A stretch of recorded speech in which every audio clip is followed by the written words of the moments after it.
Cinema প্রেমীদের জন্য দারুণ খবর। স্টার সিনেপ্লেক্সে একই সঙ্গে মুক্তি পেয়েছে আন্তর্জাতিক অঙ্গনে আলোচিত 4টি নতুন সিনেমা।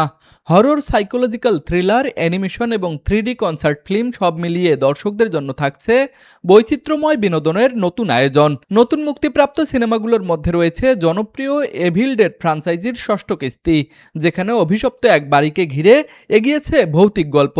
এছাড়া মুক্তি পেয়েছে সাইকোলজিক্যাল হরর প্যাসেঞ্জার, যেখানে এক দম্পতির রহস্যময় ও অতিপ্রাকৃত অভিজ্ঞতার গল্প তুলে ধরা হয়েছে।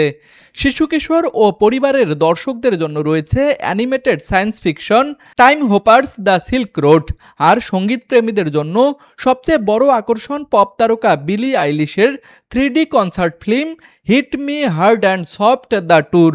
স্টার সিনেপ্লেক্স কর্তৃপক্ষ বলছে, একই দিনে আন্তর্জাতিক মানের 4টি ভিন্নধর্মী সিনেমা মুক্তির মাধ্যমে দর্শকদের জন্য ব্যতিক্রমী সিনেমা উপভোগের সুযোগ তৈরি হয়েছে।